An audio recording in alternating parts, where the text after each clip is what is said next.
श्री स्वामी समर्थ सर्वांना. कशा आहात सर्वजण? आशा करते की तुम्ही सर्वजण आनंदीच असाल. आणि आजचं व्हिडिओचं टायटल पाहून तुम्हाला कळलंच असेल की आजचा जो ब्लॉग आहे तो कशासाठी असणार आहे, किंवा मग त्यामध्ये मी काय सांगणार आहे ते तर तुम्हाला व्हिडिओचं टायटल पाहून, थंबनेल पाहून तर कळलेलंच आहे.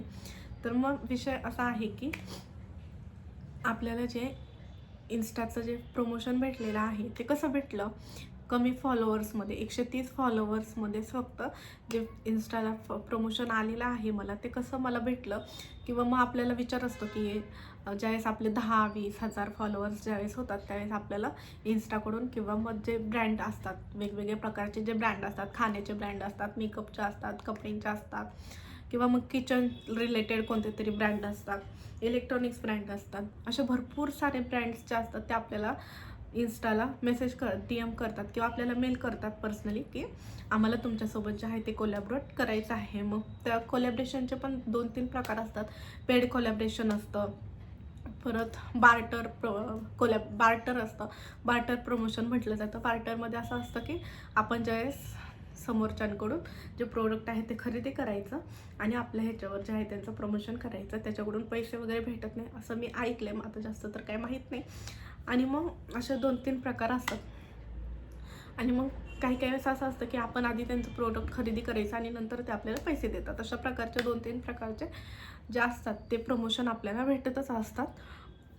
मग असंच काहीसं झालं की अचानक मी आता इन्स्टाला रोज रेसिपींचे व्हिडिओ टाकतच असते. फक्त तिकडे जे आहे ते रेसिपी शूट करून टाकत असते.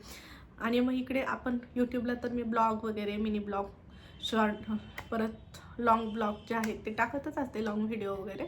आणि मग रेसिपी जे आहे ते फक्त इन्स्टाला टाकते. आणि काही असतं जसं आपण एखादा आपला कंटेंट असतो की आपल्याला कशा प्रकारे ते रील जे आहेत ते बनवायचे आहेत. मग प्रत्येकाचं वेगवेगळं एक मत असतं की म्हणजे आपण असं दाखवायचं आहे. मग कुणीतरी बोलून दाखवतं, कुणी गाणे टाकून दाखवतं, किंवा मग प्रत्येकाचं काहीतरी वेगळं कंटेंट असतं आणि ते कंटेंटच आपल्याला शोधायचं असतं जेणेकरून समोरच्याला जे आहे ते कंटेंट जे आहे ते आवडेल. आणि त्या आवडल्यावरच आपलं जे आहे ते व्हिडिओसाठी आपल्याला प्रमोशन येत असतात. मग असंच आहे, जे मी कंटेंट बनवते ते समोरच्याला आवडलं, त्यांचा मेसेज वगैरे आला की आम्हाला तुमच्यासोबत पेड कोलॅबरेशन करायचं आहे. पेड कोलॅबरेशन म्हणजे काय की ते आपल्याला जे आहे ते हे पाठवतात, त्यांचं जे प्रोडक्ट आहे ते आपल्याला पाठवतात. आणि त्याच्यानंतर व्हिडिओ ज्यावेळेस आपण बनवतो त्यांना ज्यावेळेस आपण दाखवतो की मी अशा प्रकारे त्यांच्या USP नुसार आपल्याला जो व्हिडिओ असतो तो बनवायचा असतो. मग तो व्हिडिओ आपण ज्यावेळेस एडिट वगैरे करतो, बनवतो, त्यावेळेस जे आहे त्यांना समोर पाठवलं जातं की बाबा माझं अशा प्रकारे जे आहे ते एडिटिंग वगैरे माझं झालेलं आहे, किंवा मी अशा प्रकारे जे आहे तसा व्हिडिओ जर बनवलेला आहे, मग त्याच्यामध्ये काही डिफिकल्टीज असतील किंवा मग काही आपल्या त्रुटी राहिलेल्या असतील, किंवा मग काहीतरी त्यांना वाटतंय की ह्याच्यामध्ये थोडीशी कमी आहे ह्या व्हिडिओमध्ये, तर मग ते आपल्याला सजेस्ट करतात की तुम्ही अशा प्रकारे इथे असं करू शकता. त्यांचं मतसुद्धा आपल्याला ते देत असतात. आणि त्याच्यानंतर जो फायनल रिझल्ट असतो व्हिडिओचा तो आपण आपल्या इन्स्टावर प्रमोट करत असतो. तर मग प्रत्येकालाच हे प्रमोशन प्रत्येकाचंच असतं की मला ज्यावेळेस आपण काहीतरी चालू करतो तर प्रत्येकाचं स्वप्न असतं की मला प्रमोशन भेटावं किंवा मग मला काहीतरी इन्कम हवी. आपण कोणतीही गोष्ट करतोच तर ती सुरुवातीला आपल्या डोक्यात असतं की बाबा आपण घरी असतो. लेडीज तर म्हटलं तर ज्यांना जॉब शक्य होत नाही, मग त्यांचं असं असतं की चला सोशल मीडिया थ्रू आता बरेच प्लॅटफॉर्म आपल्याला उपलब्ध झालेले आहेत. मग आपल्याला असं असतं की मग आपल्याला ह्याच्यातून थोडीफार आपण जर काहीतरी करतोय, कोणतं तरी काम करतोय, तर आपल्याला त्याच्यातून साहजिकच आहे तर काहीतरी भेटलं पण पाहिजे. आणि मग तसंच आपलं काही असतं. आणि मग त्याच्यातून आपण इन्स्टावर जे आहे ते रील्सला वगैरे पैसे भेटत नाही हे तर तुम्हाला सर्वांना माहीतच आहे.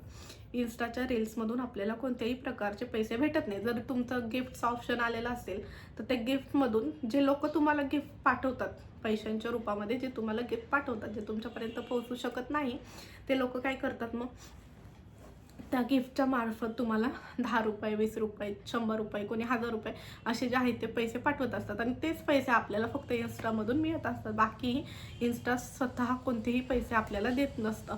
मग मग आपण करतो व्हिडिओ, तुम्ही तर पाहता सर्वजण जे आहे ते इन्स्टावर जास्त प्रमाणामध्ये व्हायरल होतात. इन्स्टामध्ये जास्त प्रमाणामध्ये जे आहेत ते व्हिडिओ टाकत असतात. मग ते आपल्याला असं वाटतं मग पैसे देत नाही तर मग ह्याचा फायदा काय? बरोबरच आहे. आपण काही करतो तर प्रत्येकाचं असं असतं की फायद्यासाठीच सर्वजण करतात. असं कोणीच नाही आहे की माझा ह्याच्यात फायदा नाही, जाऊ दे मी करतोय. असे 1% लोक असतात, जाऊ दे चल काहीतरी माझा टाईमपास होतोय, काही वेळ मला कुठंतरी घालवायचं आहे, मला हे येते. प्रत्येकाचं असं नसतं. 1% माणूसच असा असतो जो बिना फायद्याचं काम करत असतो. आणि मग आपल्याला तर वाटतच असतं की कुठून तरी आपला फायदा झालाच पाहिजे. मग आपल्याला अशा हे पेड कोलॅबरेशन वगैरे जे असतात, ब्रँड देत असतात, त्यानुसार आपल्याला जे आहे ते प्रमोशन भेटत असतं. तर मग मला इतका आनंद झाला ज्यावेळेस माझे 130 पण पूर्ण फॉलोअर झालेले नव्हते, फक्त 102 का 3 काहीतरी फॉलोअर्स होते सुरुवातीला. त्यावेळेसच मला त्यांचा समोरून मेसेज आला की आय लाईक्ड युअर कंटेंट, म्हणजे आम्हाला तुमचा जो आहे तो कंटेंट आवडलेला आहे व्हिडिओचा, आणि आम्हाला तुमच्यासोबत आहे ते पेड कोलॅबरेशन करायचं आहे. मग त्यांनी त्यांचं मोठी अशी लिस्ट पाठवली. हे मी तुम्हाला दाखवणारच आहे, स्क्रीनशॉट इथे साईडला दाखवतेच की कशाप्रकारे त्यांनी आहे त्यांचा मेसेज वगैरे केला होता. तर ब्रँडचं नाव जे आहे ते तुम्हाला माझ्या रीलमध्ये कळेल इन्स्टाला. जर तुम्हाला पाहायचं असेल कोणत्या ब्रँडने मला प्रमोशन दिलेलं आहे किंवा मग ते खरंच दिलेलं आहे का, हे पाहण्यासाठी तुम्हाला आधी इन्स्टाला माझी बायोमध्ये लिंक आहे, त्याच्यावर क्लिक करून तुम्ही पाहू शकता की ज्यावेळेस मी व्हिडिओ अपलोड करणार आहे प्रमोशनचा एडिट वगैरे झाल्यावर, तो तुम्हाला पाहायला भेटेल कोणतं माझं जे आहे कोलॅबरेशन कोणत्या ब्रँडने मला दिलेलं आहे. तर मग अशा प्रकारे ज्यावेळेस त्यांचा मेसेज आला त्यावेळेस खूप आनंद झाला. पहिले तर भीती वाटली की बापरे एवढं कमी ह्याच्यामध्ये खरंच आपल्याला, मग ते खरंच आहे का, आपला विश्वास लगेच बसत नाही, कारण कमी ह्याच्यामध्ये कुणीच लगेच देत नाही हे प्रत्येकाला माहिती आहे. म्हणजे मी पण अशा मग व्हिडिओज बघितले बरेच, तर त्यांचं म्हणणं होतं की हो आपल्याला हे जे व्हिडिओ प्रमोशन आहे ते भेटू शकतात कमी ह्याच्यामध्ये, फक्त आपलं काय कंटेंट चांगलं पाहिजे, आपल्या व्हिडिओजला व्ह्यूज चांगले पाहिजे. आणि ज्यावेळेस आपल्या व्हिडिओजला व्ह्यूज चांगले असतात त्यावेळेस आपण ती गोष्ट प्रमोट केलेली तो समोरचा पाहतच असतो, म्हणजे त्याच्यापर्यंत ती गोष्ट जी आहे ती आपण पोहोचवण्याचं काम तर करतच असतो. म्हणून तो क्रायटेरिया इथे नाही आहेत की तुम्हाला 10,000 फॉलोअर्स पाहिजे, 20,000 पाहिजे, जसं यूट्यूबला आहे. यूट्यूबला एवढ्या कमी ह्याच्यामध्ये कुणीही आपल्याला प्रमोशन वगैरे देत नाही. मग असंच ज्यावेळेस त्यांचा मेसेज वगैरे आला तर त्यावेळेस मग पहिले तर मी काही रिप्लायच केला नाही, कारण काय खरं आहे हे आपल्याला माहितीच नव्हतं की हे खरंच आहे का, किंवा मग ते समोरचे जे आहे ते खरं बोलतात ते का, किंवा त्यांचं ब्रँड जे आहे ते खरंच आहे का. म्हणजे की फक्त काही काही वेळेस असं असतं, आपले अनुभव असतात, बऱ्याच जणांचे यूट्यूबवर अनुभव सगळ्यांनी शेअर केलेले असतात की आम्हाला ह्या ब्रँडवाल्यांनी फसवलं आहे, आम्हाला त्या ब्रँडवाल्यांनी फसवलं आहे, आमचं जे पेमेंट आहे ते आम्हाला दिलं नाही, फक्त व्हिडिओ करून घेतले, पेमेंट वगैरे काहीच दिलेलं नाही आहे. अशा प्रकारचे खूप व्हिडिओज तुम्ही सुद्धा पाहिले असतील.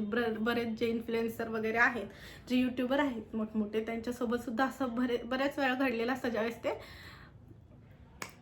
सुरुवातीला स्टार्ट करतात. मग असा भीती मला पण वाटत होती की बापरे आता कसं होणार, की म्हणजे रिप्लाय देऊ की नको समोरच्याला. मग त्यांनी मेल वगैरे मागितला, मेल आय डी मागितला, कॉन्टॅक्ट नंबर मागितला. मग त्यावेळेस पण आपल्याला भीती वाटते, कारण आपण एक सामान्य लेडी असतो आणि घरामध्ये आपल्याला बाहेरचं जास्त नॉलेज नसतं. तसं तर मी जॉब वगैरे करते, परंतु इतक्या भारी गोष्टी म्हणजे ज्या दुसऱ्यांसोबत आपल्याला कोलॅबरेट करायच्यात, त्यासाठी आपण जे कॉन्टॅक्ट वगैरे शेअर करतो ते आपल्याला वाटतं की बाबा रे ह्यांना देऊ का नको मी कॉन्टॅक्ट वगैरे माझे. तर मग ते आहे. तर मग मेसेज वगैरे आला, मग मी एक दिवस थांबले आणि मग माझं बोलणं झालं. आणि मग बोलणं झाल्यानंतर मग मी म्हटलं ठीक आहे, मी जे आहे ते मला मान्य आहे, त्यांचा ते रेट असतो ते सांगतात की आम्ही तुम्हाला एवढ्या व्हिडिओसाठी एवढेच पैसे जे आहेत ते देतो. आता पैसे मला किती दिलेत किंवा काय दिलेत हे मी सांगू शकत नाही व्हिडिओमध्ये, कारण तशी परमिशन नसते की मी तुम्हाला सांगावं की किती मला पैसे ते देणार आहेत. प्रत्येकाला जे आहे त्यांच्या क्रायटेरियानुसार पैसे ठरलेले असतात, कोणाला जास्त पण ठरलेले असतात, कोणाला कमी पण ठरलेले असतात. अशा प्रकारे त्यांचे पैसे जे आहेत ते आपल्या ह्याच्यावर ठरलेले असतात, अकाउंट रिलेटेड ठरलेले असतात. मग ते इथं सांगणं बरोबर नाहीच आहे किंवा मी सांगू शकत नाही. मग असं जे आहे ते व्हिडिओचं मग त्यांना मेसेज वगैरे केला की ठीक आहे, मी जे तुमच्यासोबत कोलॅबरेशन करायला तयार आहे. मग त्यांनी त्यांचं जे आहे लिस्ट वगैरे पाठवली की कशाप्रकारे आपल्याला व्हिडिओ एडिट करायचा आहे, त्यामध्ये काय बोलायचं आहे, ते स्वतः स्क्रिप्ट लिहून पाठवतात. मग त्यानुसार आपल्याला जे आहे ते थोडंफार आपल्या मनाने सुद्धा आपण ॲडिशनल बोलू शकतो, किंवा मग ते सुद्धा आपल्याला जे आहे ते सांगत असतात. अशा प्रकारे जे आहे ते माझं जे आहे मग मी ते ॲक्सेप्ट केलं त्यांचं. आणि आज तुम्ही ह्याच्या आधीचा जो ब्लॉग आहे तो तर पाहणारच आहात. मी तयारी केलेली आहे रेसिपीची वगैरे, मग त्याच्यामध्ये मी बनवलेली आहे रेसिपी. माझं फायनल ज्यावेळेस शूट ते एडिट वगैरे होईल त्यावेळेस तुम्ही नक्की पहा इन्स्टाला माझ्या. जर तुम्ही फॉलो केलं नसेल तर नक्की फॉलो करा, आणि मग त्यामुळे तुम्हाला कळेल की अजून कोणत्या कोणत्या प्रमोशन्स मला पुढे पण भेटणार आहेत. भविष्यात आपल्याला इच्छाच असते त्यावेळेस आपण थोड्यापासून चालू करतो की मला मोठमोठ्या ब्रँडचे प्रमोशन हवे आहेत. हे प्रत्येकालाच इच्छा असते आणि माझंसुद्धा स्वप्न जे आहे ते खरंच नक्की पूर्ण होणार आहे. तर कसा वाटला आजचा ब्लॉग नक्की कमेंट करून सांगा. आवडला असेल तर लाईक आणि शेअर करा आणि जर चॅनलवर नवीन असाल तर सबस्क्राईब करायला अजिबात विसरू नका. आणि जर तुमचे काही प्रश्न असतील अजून तर तुम्ही नक्की कमेंटमध्ये मला विचारू शकता. त्यावर मी नक्की जे आहे ते ब्लॉग बनवू शकते. आणि नवीन ब्लॉग बनवण्यासाठी तुम्हीसुद्धा मला कंटेंट सुचवू शकता की तू ह्या व्हिडिओवर जे आहे ते व्हिडिओ बनव, ह्या विषयावर व्हिडिओ बनव. तर मी नक्की प्रयत्न करेन, कारण जॉबसोबत सर्व जे आहे ते मी आत्ता हँडल करत आहे. जसा मला वेळ भेटतो तसे हे लॉंग व्हिडिओ जे आहेत ती मी बनवत असते. तर चला, श्री स्वामी समर्थ. भेटूया परत नवीन ब्लॉगमध्ये. तोपर्यंत बाय.